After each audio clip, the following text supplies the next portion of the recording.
আসসালামু আলাইকুম রহমতুল্লাহ।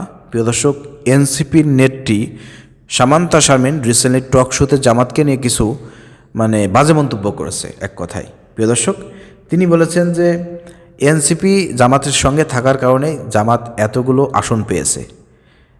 জামাত কোনো বিরোধী দল না, বিরোধী দলের ভূমিকা আছে এনসিপি। তার এই মন্তব্য তীব্র নিন্দা এবং প্রতিবাদ জানাচ্ছি। বিশেষ করে আমাদের আরেকজন জামাতের টকশো ব্যক্তিত্ব রয়েছেন অ্যাডভোকেট শাহরিয়ার, তিনি খুবই চমৎকারভাবে সামান্তা শারমিনকে জবাব দিয়েছেন। তিনি বলেছেন যে এই সামান্তা শারমিন তিনি হচ্ছেন একজন আততায়ী, কারণ তিনি তার পজিশন অনুযায়ী সেভাবে পদ পান নাই।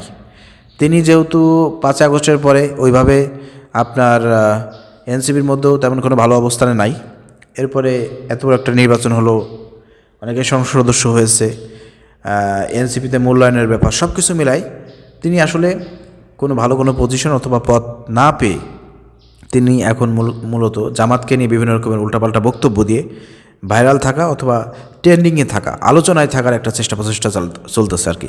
যে নাসিরউদ্দিন পাটোয়ারিকে আর কি সে অনুসরণ করতেছে যাতে আলোচনায় থাকা যায়। এর জন্যই তিনি জামাতকে নিয়ে এই ধরনের উল্টোপাল্টা বক্তব্য দিচ্ছে। চিন্তা করছেন এনসিপির কারণে নাকি আপনার জামাতটা কি এতগুলো আসন পাইছে। এটা কি দেশের জনগণ বিশ্বাস করে? দেশের জনগণ বিশ্বাস করে যে এনসিপি জামাতের সঙ্গে আসার কারণে এই 6টা আসন পেয়েছে, এটাই বিশ্বাস করে।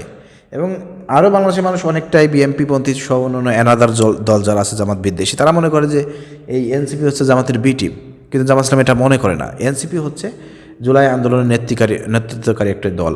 হ্যাঁ, তাদের অনেকেই হয়তো শিবিরের সঙ্গে ছিল, কিন্তু শিবিরের সঙ্গে ছিল শিবিরে সবসময় থাকতে হবে বিষয়টা এরকম না, তাই না? তো সেই জায়গা থেকে বি টিম বলার সুযোগ নাই। কিন্তু একটা জিনিস মাথায় রাখতে হবে যে জামাতের সঙ্গে থাকার কারণেই এনসিপির আজকে এই অবস্থা। আর সামান্তা শারমিন যেটা বলতেছে, এখন প্রতিবাদ করতেছে এনসিপি, সরকারের যে কোনো বিষয়ে কাউন্টার দিচ্ছে, বেশি কথা বলতেছে, প্রতিবাদ করতেছে এনসিপি। এই জন্য তিনি বলতেছেন এনসিপি হচ্ছে বর্তমান বিরোধী দল এবং এনসিপির নেতৃত্বে নাকি জামাত চলতেছে। জামাত ছাড়া এনসিপি টিকতেই পারে না, থাকতেই পারে না, বাংলাদেশে তাদের কোনো অবস্থানই নাই। তারা বলতেছে নাকি জামাত নাকি এনসিপির কথায় চলে। কি বলবো প্রিয় দর্শক, ওই যে বললে পারে তো রাগ করবেন। টক শোতে আসার আগে ভালো করে স্টাডি করে আসবেন, আর ওই হাবিজাবি না খেয়ে আসবেন। আশা করি বুঝতে পেরেছেন, ঠিক আছে? এসব উল্টোপাল্টা বক্তব্য দিয়ে আপনি ভাইরাল থাকতে পারবেন না, ট্রেন্ডিংয়ে থাকতে পারবেন না, মানুষ আপনাকে খারাপ ভাববে। আপনি একজন হেজাবি মহিলা, আপনার দলের মধ্যেও আপনার পদ নিয়ে অনেক বিতর্ক আছে। অনেকেই অলরেডি কিন্তু যারা এনসিপিতে ফার্স্টে ছিল মহিলারা, তারা কিন্তু সব ধরে গেছে। এখন 2-1 ওই যে ডাক্তার মিতু আছে, তিনি খুবই ভালো ভূমিকা রাখছেন এবারের নির্বাচনে, এই জন্য তিনি টপে আছেন।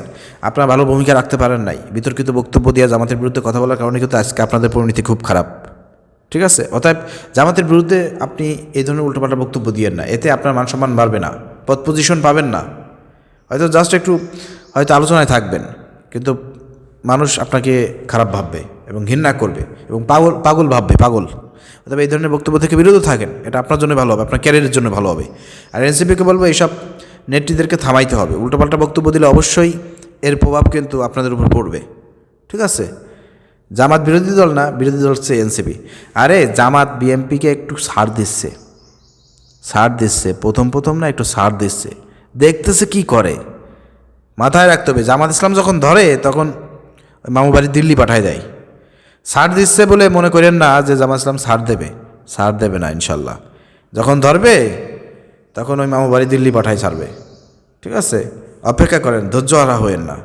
অর্থাৎ উল্টাপাল্টা বক্তব্য থেকে বিরত থাকুন। সামান্তা শারমিন আপা, ধন্যবাদ। আসসালামু আলাইকুম রহমতুল্লাহ।